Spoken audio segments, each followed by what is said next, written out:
বাংলা ভাষার উপর একটি উপস্থাপনা। আপনারা অনেকেই জানেন, গুরুত্বের বিচারে, প্রয়োজনীয়তার বিচারে সারা পৃথিবীর 417টি ভাষার মধ্যে রাষ্ট্রসংঘ বাংলা ভাষাকে তৃতীয় স্থানে রেখেছে। আপনারা এটাও জানেন যে এই মুহূর্তে সারা বিশ্বে প্রায় 36 কোটি মানুষ বাংলা ভাষায় কথা বলেন, বাংলা পড়েন, বাংলা জানেন। আপনারা এটাও জানেন যে বাংলা এমন একটা ভাষা,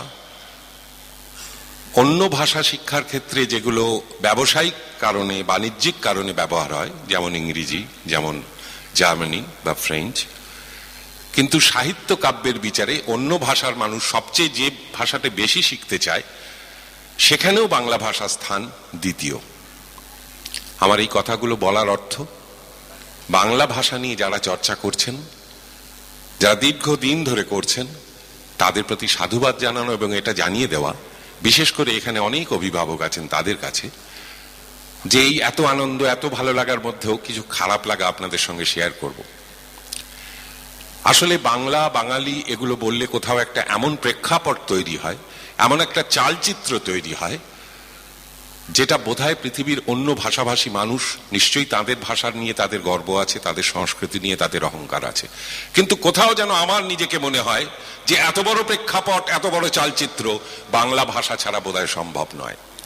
একটা ভাষা, যে ভাষায় কথা বলতেন স্বামী বিবেকানন্দ, একটা ভাষা, যে ভাষায় কথা বলতেন রবীন্দ্রনাথ ঠাকুর, কাজী নজরুল ইসলাম, একটা ভাষা, যে ভাষায় দুটো স্বাধীন রাষ্ট্রের জাতীয় সঙ্গীত রচিত হয়েছে, একটা ভাষা যা এখনো 37 কোটি মানুষ প্রতিদিন উচ্চারণ করেন, একটা ভাষা গোটা ভারতবর্ষের স্বাধীনতা আন্দোলনকে মন্ত্র দিয়েছিলেন যিনি, সেই সাহিত্য সম্রাট বঙ্কিমচন্দ্রের বন্দে মাতরম, সেই সাহিত্য সম্রাট বঙ্কিমচন্দ্রের ভাষা হলো বাংলা।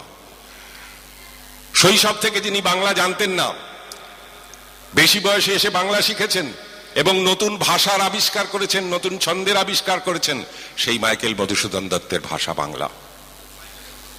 যে বীর সন্ন্যাসী অজস্র কষ্ট স্বীকার করে এই বাংলার মাটি থেকে দুরূহ এক দীর্ঘ যাত্রার শেষে গিয়ে পৌঁছেছিলেন চিকাগোয় এবং বিশ্ব ধর্ম মহাসম্মেলনে ভারতবর্ষের ছবিটাকে তুলে ধরেছিলেন উজ্জ্বল রূপে, তাঁরও মাতৃভাষা সেই স্বামী বিবেকানন্দের মাতৃভাষা বাংলা।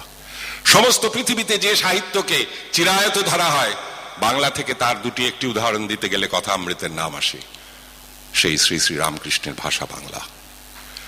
এগুলো আমাদের গর্ব, এগুলো আমাদের অহংকার।